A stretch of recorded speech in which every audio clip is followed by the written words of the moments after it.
Mouillage du soir, bonsoir. Ce soir nous mouillons à moitié chemin de Carthagène. Alors c'est une zone assez bizarroïde, beaucoup de blancs de sable, pas beaucoup de profondeur. Donc là on a dû lécher vraiment un bon morceau, vraiment partir au large pour pouvoir rentrer là où on est. Parce qu'il n'y a vraiment pas beaucoup de fond. Et même le chenal, on est obligé de rentrer dans un chenal. Même le chenal, à un moment donné, tu passes de 6 mètres à 2 mètres 50. Ça te fait un petit haut le cœur si tu veux. Ce soir on mouille dans un mouillage spécifique. J'ai jamais mouillé dans un mouillage comme ça. On est entouré de structures bizarres. Je sais pas ce que c'est. C'était quelque chose, il faut que je me renseigne, voir ce que c'était. Tout autour du mouillage, il y a ces espèces de barricades là. On en a de partout autour de nous. Donc il a fallu calculer avec la distance de chaîne si tu veux pour pouvoir être tranquille. On va essayer de faire quelque chose de bien. Je vais essayer de faire une vue de drone si le vent souffle pas trop. Mais c'est vraiment perturbant de mouiller avec plein d'obstacles autour. Généralement tu fuis un peu les obstacles pour pas les avoir sur toi. Et là c'est vrai que c'est assez perturbant. Il y en a de partout tout autour là. Tout ça c'est une structure. Il y a même un bateau là-bas qui a mouillé de l'autre côté. Moi j'ai pas eu le courage de passer entre les rochers là-bas, entre les rochers et les structures. Il a dû passer par là pour arriver derrière. Moi je me suis pas senti le courage de passer avec le bateau là-bas. J'ai dit on reste là parce que c'est pas ce qu'on va trouver quoi. Voilà. Puis on connaît pas le tirant d'eau de ce bateau aussi. Même si là-bas de l'autre côté il y a 4 mètres, si ça se trouve il a un tirant d'eau de je sais pas 1,60 m. Nous c'est pas notre cas. Donc du coup on est resté sage et prudent. Il y a la team Marco qui est en train de nous rejoindre. Normalement tu devrais le voir je pense. Non c'est peut-être un peu loin encore. Il y a la team Marco qui est en train d'arriver dans le chenal là-bas. Juste ici, bah, il s'est mis de face, alors du coup ça va pas être super facile pour le voir. Mais bon, il est en train d'arriver, GV ouverte. On va le réceptionner comme il se doit, tu vas voir, à coup de trompette, à coup de... Ça va être rigolo. Mais j'attends qu'il s'approche un peu plus du coup. C'est quoi ce prison de bateau quoi? T'as vu, c'est bizarre hein?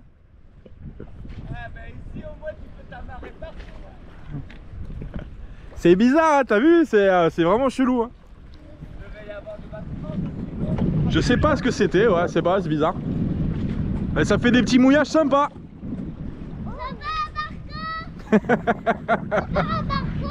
Marco, Marco.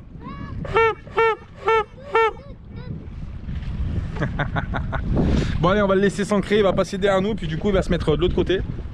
Juste derrière là-bas. Et on va passer la nuit ici et demain matin, hop, demain matin on redémarre. Objectif passer Carthagène, passer la pointe de Carthagène et aller mouiller du coup à Carthagène normalement. On n'est plus très loin. Ou peut-être que si on se sent pousser, on ira peut-être jusqu'à Vera. On va voir. Marco, Marco, Marco mon annexe, constat, constat.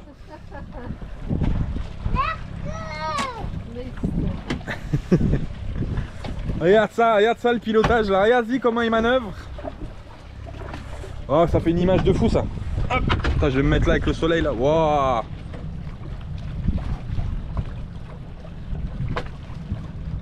C'est magnifique.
pardon. La rencontre du jour, c'est Balou.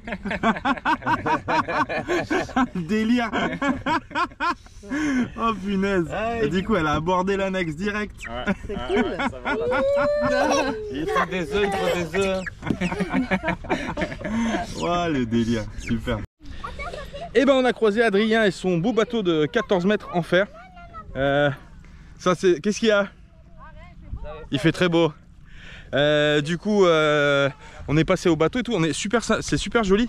Donc du coup on est toujours là-bas au petit mouillage là, entre les espèces de trucs en ferraille là. Et du coup on a débarqué ici avec l'annexe, l'eau elle est plutôt sympa. Alors elle est verte, après derrière on voit pas trop, mais il y a du fond jusqu'à ici. Donc on a pu venir avec l'annexe jusqu'à là. Et on a porté l'annexe, et l'annexe on l'a porté là-bas, on l'a attaché à un arbre. Par sécurité, hein, pas qu'on nous la choure. T'as compris? On l'a porté avec mon pote Marco. Et elle est accrochée. Donc là on va partir faire un petit tour en ville. On devait partir aujourd'hui, on est arrivé hier soir sur le mouillage où on est. Et le problème c'est que pas de vent. Et vraiment pas de vent, pétole. Marco fait pas de moteur lui. Donc du coup on se force à pas faire de moteur non plus. Donc du coup vu qu'on est plus pressé par le temps, on repart que demain. Parce que demain il y a du vent qui redescend du nord. On va choper à peu près 10-15 nœuds. Donc demain on tentera de faire la descente jusqu'au golfe de Carthagène, en dessous de Carthagène, qu'à la voile. Voilà, on se force à pas faire le moteur pour pouvoir apprendre à naviguer en toutes conditions. Et puis vu qu'on n'est pas pressé par le temps, quand il n'y a pas de vent, si on n'a pas de rendez-vous ou quelque chose, on tanque. Après si on a un rendez-vous, on trace. Donc voilà, débarquement sur la petite plage sympathique. On va aller jeter les poubelles et du coup on va aller se balader dans la petite ville qui est à côté.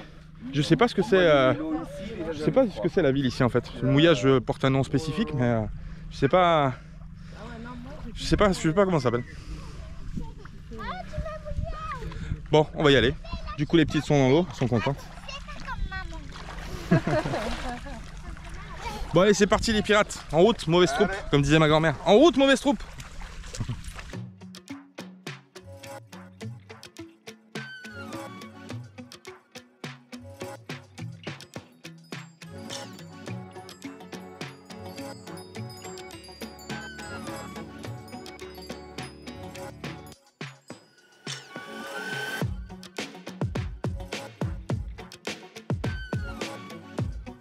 Alors vous voyez les structures là, on les voit un peu plus près là, les espèces. Alors d'après ce que j'ai vu comme information, c'était le projet d'un port plaisance qui n'a pas vu le jour, enfin en partie du moins. Et du coup bah, c'est ça en fait, toutes les structures que vous avez vues qui sont autour, c'est exactement ça, ces trucs en métal là. Bon, c'est tout rouillé, ça a percé, hein, donc ça fait un moment que c'est là. Voilà, et du coup il y a des carrés, c'est gigantesque, hein. Il y a des carrés, c'est énorme, ça fait tout le tour quoi là. Jusqu'au pont qui se lève là-bas, il y a un pont qui se lève pour laisser passer les voiliers pour accéder au port. Donc qui est juste derrière. Et bah, nous on voit les bateaux, nos bateaux qui sont juste derrière, on voit les mâts qui sont juste derrière cette structure. Voilà, c'est impressionnant, ça fait vraiment bizarre. Cette retenue d'eau là, je sais pas ce que c'est. Ah, c'est bizarre. Et t'as vu, c'est pas super profond hein.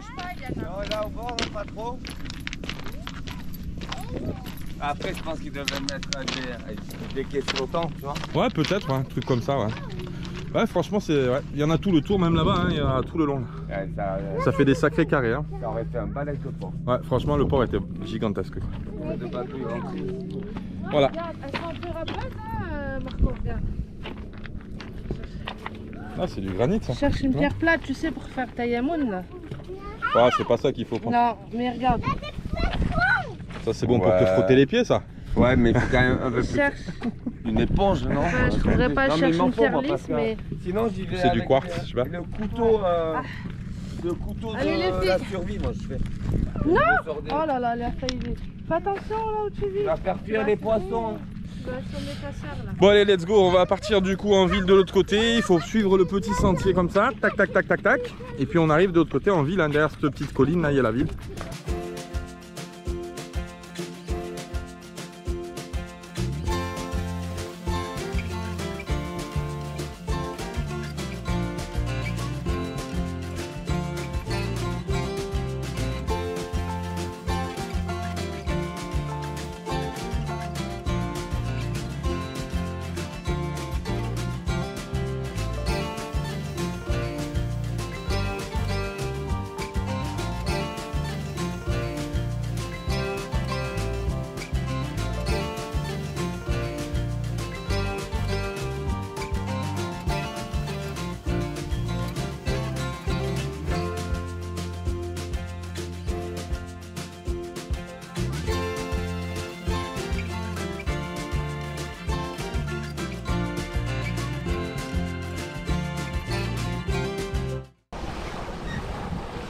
Bon, navigation en 2 temps, hein. On s'est fait éclater en partant de là où on était du mouillage. Vent latéral, on a pris des vagues, de sacrées vagues de côté, de la houle, alors qu'il y avait 10-12 nœuds de vent, on n'a pas compris en fait la houle d'où elle sortait. Et du coup, vu qu'on a pivoté autour de Carthagène, bah là du coup on se retrouve vent arrière, vent du nord, donc du coup là on se fait pousser par le vent direction le sud, donc ça va. Mais tout à l'heure on sait pas ce qui s'est passé, on s'est vraiment fait déboîter. Il y avait C'était un espèce de tourbillon, les vagues ça allait dans n'importe quel sens, sur le côté, devant, arrière, c'était n'importe quoi. C'était vraiment bizarre, on s'est mangé des vagues qui étaient plus haut que la filière. Ouais. Ouais. Et on n'a pas compris en fait, parce qu'il n'y avait pas énormément de vent, on est parti ce matin, il y avait 9 nœuds et on a dû attraper vers Carthagène, vers le Cap, on a dû faire 12-13, pas plus quoi. Et 12-13 de vent, ça, j'ai jamais vu, on n'a jamais vu cette configuration où que 12-13 nœuds de vent, ça levait autant de vagues. Bah ça nous apprend. Hein. Et là, franchement, c'était waouh, c'était difficile. La première partie de navigation avant Carthagène, avant de pivoter autour du rocher, était très difficile à passer. Franchement, c'était vraiment impressionnant parce que on se faisait balloter sur le côté, il fallait contrecarrer avec les vagues. C'était très difficile à passer. Le cap de Carthagène, je m'en rappellerai, hein, franchement. Et il n'y avait pas un gros temps, hein, franchement. Je vous dis, 12-13 nœuds de vent. On ne sait pas d'où cette houle qui arrive là. On sait pas d'où elle arrive. Je sais pas si on le verra bien, mais là, ça. Enfin, voilà. Là, c'est tranquille. Là, on l'a à l'arrière, mais quand tu la prends sur le côté, et puis là, ça s'est calmé. Ça s'est calmé, ouais. Ça s'est calmé, hein. Tout à l'heure, c'était beaucoup plus haut. Mais après, je sais pas si on voit. J'ai l'impression qu'on voit pas bien la caméra. Non, tu vois pas la hauteur. Je sais pas si vous vous rendez compte de. Ouh là, regarde l'annexe. Ouais, je sais pas, on voit pas très bien. Mais bon. À la caméra, tu te rends pas compte de la hauteur des vagues. C'est vrai que quand tu es dedans au niveau du bateau et que tu vois que ça dépasse la filière, là tu commences à dire les vagues elles commencent à être grandes quoi. Et à la caméra, t'as pas cette sensation toujours. Mais ouais. Je m'en rappellerai Carthagène, franchement. Et encore, heureusement qu'on n'est pas passé avant-hier où il y avait 25, hein, 25-30 parce que là tu te fais éclater. Ouais. S'il y a ce houle avec 12 nœuds, j'ose même pas imaginer. On va doucement mais sûrement. Donc on apprend toujours des nouvelles choses, donc ça c'est cool. Ah Minou. Bah tous les jours t'apprends sur un bateau de toute façon. T'apprends à... Là j'ai mon pote Marco, là, il m'a aidé pour le réglage du génois, tout ça, pour me dire non, il faut que tu... Voilà, t'apprends tous les jours en réalité. Mais apprendre tout seul, c'est soit on apprend de ses erreurs, et potentiellement sur un bateau ça peut être très dangereux d'apprendre de ses erreurs, parce que ça peut être... T'as pas le droit à l'erreur quoi. T'as pas le droit à l'erreur. Mais par contre, quand tu es avec des connaissances, bah, voilà, c'est toujours l'avantage de dire attention, on l'a fait comme ça, c'est mieux. Et puis voilà, et puis tu apprends comme ça quoi. C'est petit à petit, faut pas être pressé de vouloir. Faut juste faire à son rythme quoi, et puis faire surtout sans faire de bêtises quoi. Exactement, c'est le plus important parce qu'on a quand même une responsabilité, nous avons des enfants à bord. Et puis le matériel, pas forcer dessus, pas casser, forcer. De toute façon, on nous a toujours dit quand tu forces. C'est pas bon. Sur un bateau, sur un voilier, c'est que t'es pas bon. Pas bon. Les réglages sont pas bons. Ils sont pas bons, donc normalement il faut que ce soit fluide. Mais voilà, piano là, aujourd'hui on vient d'apprendre quelque chose, tu vois, donc c'est sympa, c'est cool. Bah, on avait un peu de mal en fait en réalité avec, pour expliquer ce que c'est le truc, on avait un peu de mal en fait avec les réglages du rail du génois. Et en fait c'est pas si compliqué que ça à comprendre, mais c'est vrai qu'il y a un rail sur le côté, bah, je peux le montrer, attends, je vais le montrer. Hop. Il y a un rail qui est ici. Le rail d'écoute. Voilà, le rail d'écoute du génois, en fait, suivant le vent que tu as, bah, tu peux soit tout à fait le tirer vers l'arrière dans ce cas-là pour faire du près, soit l'ouvrir un petit peu vers l'avant pour faire gonfler un petit peu le génois. Donc du coup, ce rail d'écoute, c'est vrai que suivant la configuration de vent que tu as, bah, il y a un réglage à faire. Voilà, donc du coup, on l'apprend et puis on teste les positions. Suivant la position du vent, les réglages, tiens là c'est mieux bordé comme ça, là c'est mieux ouvert comme ça. Et à force, bah, c'est comme ça que tu apprends à connaître le bateau et surtout l'environnement qui t'entoure. Après, à peu près chaque situation, tu sais le réglage que tu dois faire. Voilà, c'est un peu ça. Mais il faut passer dans tous les cas de figure et c'est pas forcément facile parce que des fois c'est costaud. Bah oui là. Voilà. Bon bah allez, cap de vent, on est bientôt arrivé sur notre mouillage, c'est juste derrière la pointe là-bas. Et du coup on s'est trouvé une petite anse, on va être à l'abri parce que demain ça va souffler un peu fort. Et ouais, ça surfe, regarde. Mais je sais pas si on le voit. J'aurais voulu qu'il le voie et qu'il se... Tu sais, on n'a pas la même vision en réalité que sur les vidéos. Ah, si je me mets au niveau du bateau, peut-être. Attends. Hop.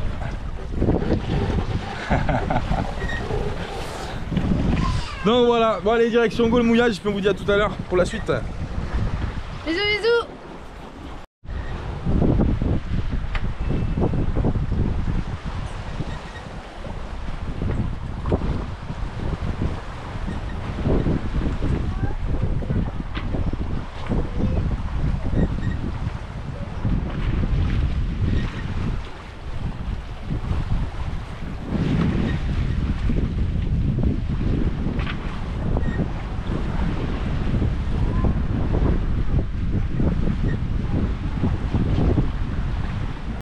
Ça y est, on arrive bientôt au mouillage.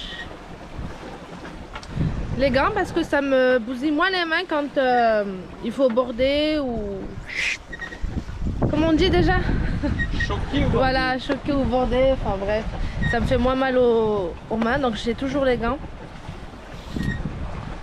On avance bien. On a combien de nœuds là? fait du 6 nœuds à peu près. À peu près du 5, 6. Une moyenne de 5-6 nœuds. Mon speedo marche pas. On a un problème, il s'arrête. On avait eu le problème, on avait gratté quand on avait sorti le bateau de l'eau sous la coque. Et quand on reste trop longtemps arrêté, il se bloque, il redémarre pas et il nous donne pas la bonne vitesse. On a 2 speedos autres que ceux du bateau. Et donc il va falloir le regarder quand on va sortir le bateau de l'eau, peut-être le changer ou regarder la connectique, je sais pas, c'est bizarre. Ouais. Ah, ça fera un truc de plus à rajouter sur la liste. C'est ça. Bah autant en profiter de toute façon une fois qu'on l'aura sorti. Hein. Ouais. Bon, allez, voilà. Putain, j'ai Marco, une il est tête. encore loin, là-bas. Oh hein? L'ami Marco il est loin là-bas, on voit à peine ses voiles. Bon, putain, j'ai une tête de fatigué. Hein. Ouais. Bon allez là, on va arriver là. On arrive à 3 quarts d'heure normalement. Dans 3 quarts d'heure? Ouais. Bah, c'est cool. Allez voilou. Il fait gris, mais il fait pas froid. Non. Il fait doux quand même un petit peu. Climat tempéré on va dire. Ouais voilà. Climat tempéré, tu bronzes pas mais il n'y a pas d'UV, mais bon il fait pas froid quoi. Bizarre. Bon aujourd'hui c'est pas facile. On a eu je crois tous les temps dans une journée je crois. On a eu du brouillard, de l'hiver, machin etc. Et là on crève de chaud là. Et là on crève de chaud maintenant. Ouais, maintenant c'est... aller me changer là, j'ai trop chaud. Ouais franchement il fait très chaud. Voilà donc là on fait cap, on a récupéré Marco. Marco il est parti du mouillage. Alors je suis un peu dégoûté parce que ce mouillage là-bas je voulais m'y arrêter en fait. C'est une espèce de village où les gens ils vivent, il n'y a rien d'officiel en fait, mais ils vivent là-bas et c'est une petite plage avec une petite crique avec des caravanes, des tentes et tout ça. On voulait aller faire un tour, malheureusement on a la météo contre nous encore, ça faut s'y habituer. Du coup il y a un gros coup de vent qui vient d'être annoncé à la VHF depuis 2 jours et on l'a vu sur les radars météo. Du coup là on est obligé de partir sur Aguilas pour se mettre à l'abri parce que là ça va souffler très fort. Donc voilà, donc Marco est parti du mouillage à 6 h du mat, nous on est parti à 9 h. Et là on avance plutôt bien, on a la GV plus le génois. Et du coup on trace direction Aguilas. On est à peu près. Il nous reste combien de minutes pour arriver là-bas? Là il nous reste, je vais te dire, il nous reste à peu près 2h15 là. À peu près 2h15, il est quelle heure? Il nous reste 9,6 000. 9000, voilà, il reste à peu près 18 km. Et il est quelle heure? Il est 15h19. Voilà, il est 15 h, donc on va arriver en fin d'après-midi sur Aguilas, le temps de se mettre à l'ancre tranquille, etc. Aujourd'hui on a eu tous les vents, hein. On a eu du 25 nœuds quand on est sorti du mouillage avec du brouillard et de la houle. Et après on a eu pétole, vraiment que dalle. Et là le vent revient à peu près, vent pas tout à fait arrière grand largue on va dire. Là on est remonté sur le côté, donc du coup voilà, et on a à peu près 10 nœuds de vent, 10, 12 nœuds, 13 nœuds en rafale, c'est pas violent, mais bon ça nous permet d'avancer un petit peu direction Marco. Voilà Marco qui est juste là-bas au bout, qu'on va essayer de rattraper avec notre cheval de course. Voilà. Et du coup ce soir on va se cacher à Aguilas pendant quoi, 2 jours. On va s'abriter. La minette dit pas qu'elle aime pas quand je dis caché. Voilà, on se cache pas d'ailleurs, on a peur de rien, mais non, on va s'abriter à Aguilas pour les 2 prochains jours, peut-être 3, ça dépend. Ça monte de Gibraltar. Il y a un sirocco qui est monté en fait, peut-être ils en ont parlé aux informations en France. Il y a un sirocco qui est monté en Méditerranée. Et on a vu un truc vraiment bizarre sur les cartes météo. On a eu un gros coup de vent sur les côtes, un gros coup de vent en mer, et au milieu il y a un couloir de pétole. On ne sait pas ce qui se passe. Et ça fout le caca en fait en Méditerranée. Donc du coup voilà, ça va booster un peu. Mais bon, ça fait partie du jeu, hein. Quand on navigue sur la mer, c'est pas toi qui commande. Donc voilà, allez, droit devant l'ami Marco qui est là-bas, qu'on va rejoindre, qu'on devrait laisser normalement à Vera, parce qu'il a des choses à faire. Donc on va se quitter à Vera et puis on se retrouvera plus tard, ou je sais pas, mais on se retrouvera plus tard avec Marco. Et puis voilà. Et puis voilà, on avance bien. On a vu les dauphins ce matin. Ah oui, on a vu les dauphins. En sortant du mouillage, on a vu les dauphins gris, mais c'était un peu loin. On les a vus sauter et tout, c'est sympa. Voilà, allez, go ahead, c'est parti. Hé Doc, reculez un peu, la route est trop courte pour atteindre 88 miles à l'heure. La route? Là où on va, on n'a pas besoin de route.